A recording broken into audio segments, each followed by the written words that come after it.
Vamos lá, será que você passa no teste do microgerenciamento? Eu preparei aqui nesse vídeo um teste bem prático, com 13 afirmações sobre o seu estilo de gestão. Vamos ver como é que você se sai. Microgerenciamento é quando você quer controlar demais, quer supervisionar muito de perto, botar uma lupa em cima das atividades do seu time. É mais ou menos essa atitude aqui.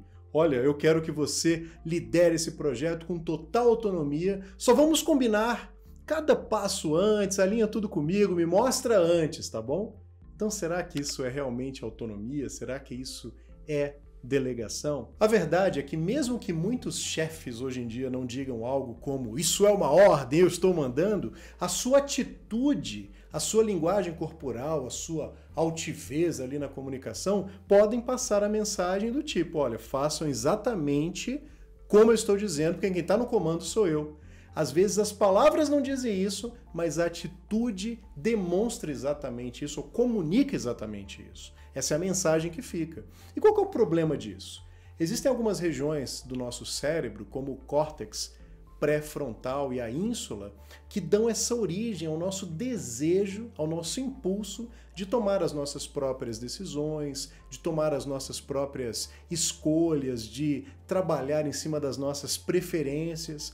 Então, quando existe alguma ameaça a isso, isso vai contra a nossa própria natureza. Concorda comigo que não faz nenhum sentido você ter um estilo de liderança que vai contra a natureza humana? É óbvio que não vai ser bem sucedido. Então, como que a gente lida com essa questão? O primeiro passo é reconhecer que existem outras abordagens. Comando e controle pode até funcionar, mas em algumas situações muito específicas. Imagina que você tem um filho pequeno, ele sai correndo em direção a uma rua movimentada. Ali é comando e controle, para aqui, moleque, para aqui, menino. Perigo, né? Você tem que tomar alguma ação. No exército, no meio de uma batalha, comando e controle. Só que na grande maioria das situações, o cérebro humano ele vai responder de uma forma melhor, mais eficiente, mais eficaz a outras abordagens. Então bora para o teste aí, vamos começar com as 13 afirmações e vamos ver como que você se sai. Meu nome é Francisco Bastos e esse é o canal Mentor Interativo. Já deixa o seu like aí, já se inscreve e ativa o sininho para você não perder as notificações. Eu não consigo tirar férias. Se você tem dificuldade para tirar férias, toda vez que você está perto ali de tirar férias, a gente está nessa época de férias, você já fica ansioso, fica reclamando que ninguém consegue dar sequência nos seus projetos, tem que gastar um tempão fazendo passagem de bastão das suas atividades, e você é um líder, você é um gestor, um supervisor de um time, isso significa que tem muita coisa passando por você. Eu costumo dizer que o líder, ele nunca pode ser uma engrenagem do mecanismo, ele tem que ficar de fora, o mecanismo tem que funcionar sem ele, né? Sem a presença dele. Ser líder é dominar a arte de ser desnecessário, ele tem que manter o mecanismo rodando, bem azeitado, bem lubrificado, de vez em quando dá corda, mas não pode ser parte. Então isso aí já é um primeiro sinal. Segundo sinal, você só ouve sim do seu time. Simples. Tudo que você fala, seu time, tá bom, ok, eu concordo, sim senhor, sim chefe. Por que as pessoas agem assim? Ou porque elas não ligam, ou porque elas estão tão cansadas de dar as suas opiniões e não serem ouvidas, que elas simplesmente desistem de se posicionar. Terceiro lugar, você nunca faz perguntas. Não, você já tem todas as respostas, né? Para que você vai fazer pergunta para o time?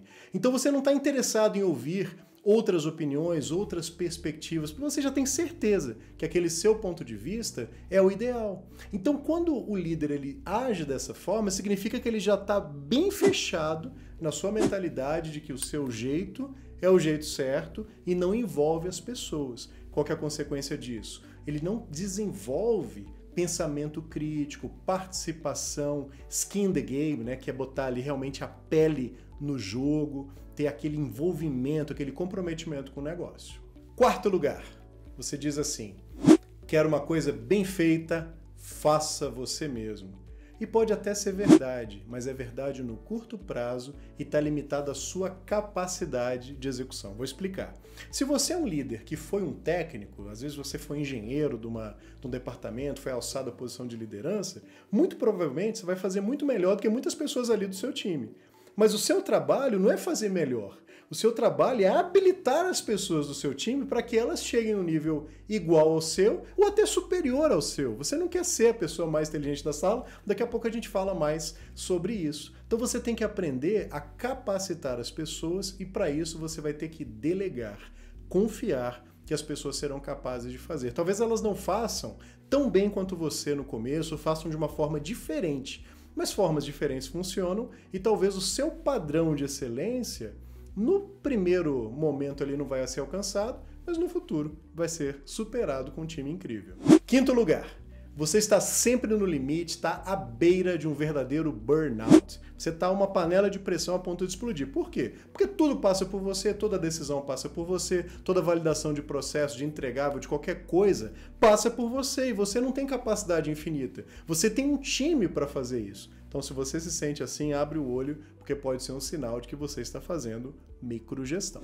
Sexto lugar, turnover. Se você não está habituado com essa palavra, significa mais ou menos a quantidade de pessoas que decidem pedir demissão ou que saem de uma empresa. A gente está falando aqui de turnover voluntário, das pessoas que decidem sair. O que acontece? Quando um líder ou um gestor, ele age, ele faz microgerenciamento, geralmente, os talentos, as pessoas mais destacadas, que têm uma empregabilidade maior, vão sair, vão chispar fora. Por quê? Porque as pessoas de alta performance, elas precisam de três coisas. Autonomia, domínio, né, que é ter domínio em cima da sua competência técnica e ter propósito. Então, se você tira a autonomia da pessoa, age, demonstra para ela o tempo todo que ela não tem competência técnica para fazer sem a sua supervisão e que ela não pode, por si só, criar um impacto, que você tem que fazer parte disso, ela se desconecta, se desmotiva, vai procurar outro caminho, vai procurar um outro desafio. E quem que fica? Vão ficar os medianos, vão ficar os medíocres. Aqui não é demérito. Todo time tem as pessoas na média, que são a maioria, as pessoas abaixo da média, que você vai ter que desenvolver ou fazer outra coisa, e as pessoas que estão no nível de alto desempenho, que são as pessoas top ali do seu time. Essas pessoas tendem a sair e os mantenedores, as pessoas da média e os de baixa performance vão ficar. Qual que vai ser o resultado?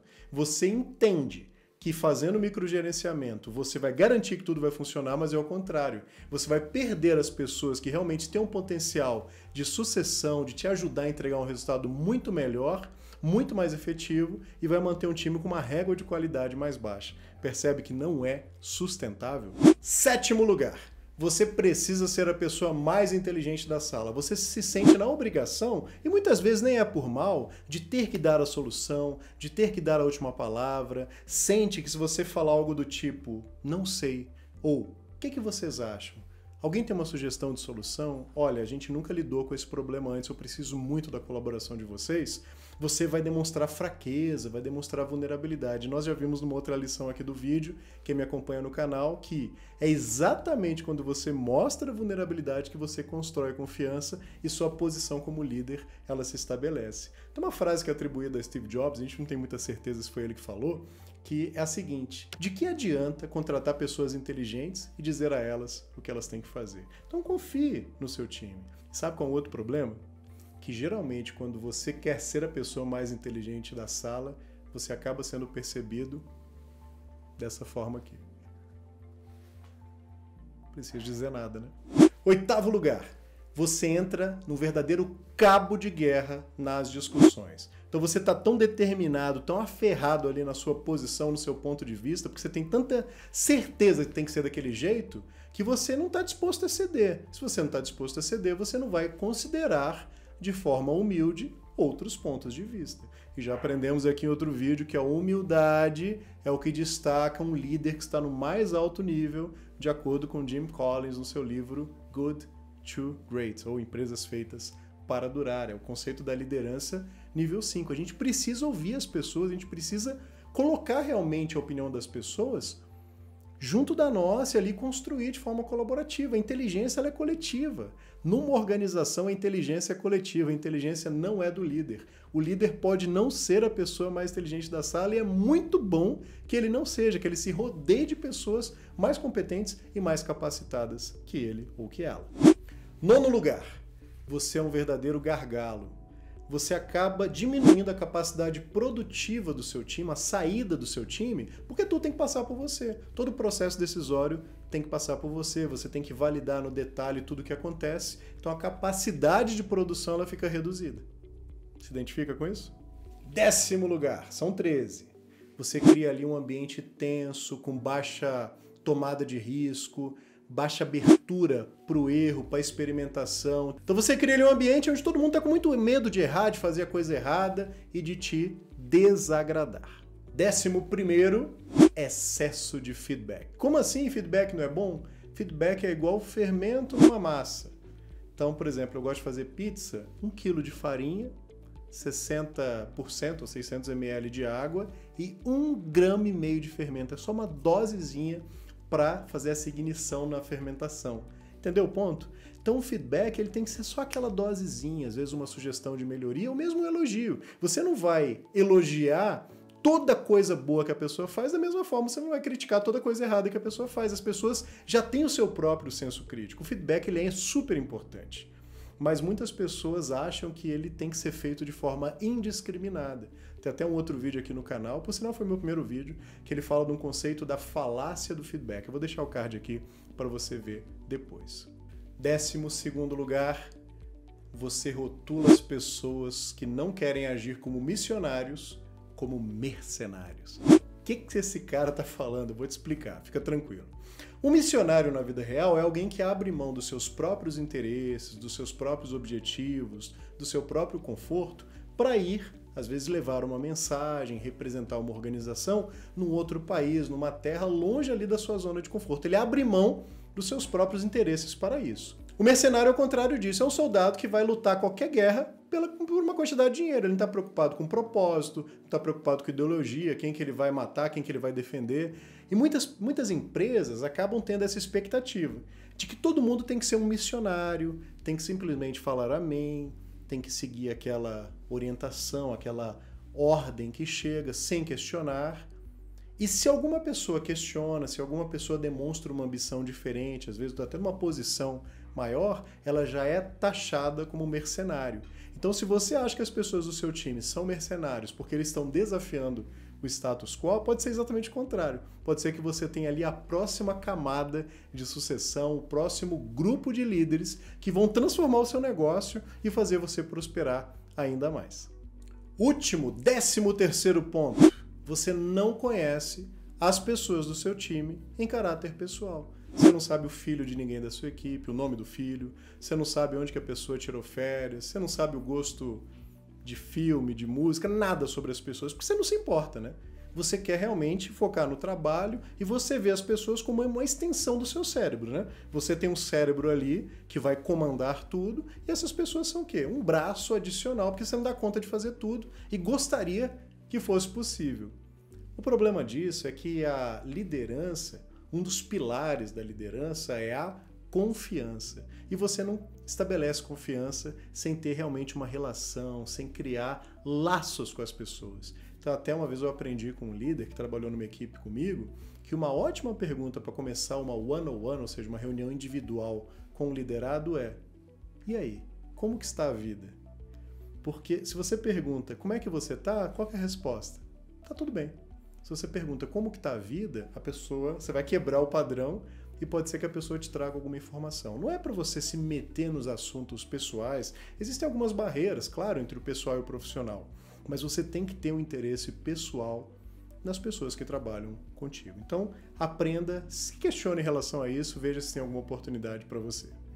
E aí, como é que você saiu no teste? Gabaritou? Se identificou com as 13? Ficou na média? Não faz microgerenciamento, não me identifiquei com nada. Escreve aí nos comentários como que você saiu, o que você achou desse teste. À medida que você muda a sua energia de comando em relação aos seus liderados, você vai perceber que toda a dinâmica de liderança, a dinâmica de funcionamento do seu time, ela vai mudar também. As pessoas vão começar a se sobressair, sair dos seus casulos. E aí, você quer sair desse cenário? Quer trocar microgerenciamento por autonomia, por um time realmente capaz de tomar as suas próprias decisões? Então o primeiro passo é você se conhecer, você entender as raízes do seu comportamento. Como eu já disse aqui, confiança é um dos pilares da liderança e muitas vezes o que acontece é que o líder que faz microgerenciamento tem, na verdade, uma dificuldade enorme em confiar nas pessoas do seu time. E daí você vai ter que escavar, você vai ter que descobrir da onde vem a origem da sua desconfiança, dos seus problemas de confiança. Pode ser lá na infância, pode ser em algum time que você trabalhou que as coisas não funcionavam, pode ter sido um momento na escola em que você confiou num colega e você se deu mal. Identifique isso e tente trabalhar isso. O primeiro passo está com você em reconhecer e ajustar esse caminho. Esse vídeo aqui eu fiz inspirado por um artigo da Harvard Business Review sobre microgerenciamento e eu queria concluir aqui com uma frase desse artigo que me impactou bastante. Eu vou falar aqui numa tradução livre porque o original é em inglês. Seu trabalho não é controlar outras pessoas. É controlar a si mesmo e confiar que os outros irão seguir. Seu trabalho não é ser inspirador.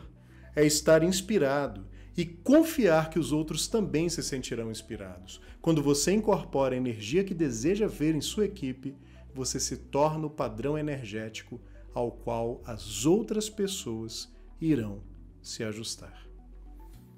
E claro, o contrário é igualmente verdadeiro. Tchau!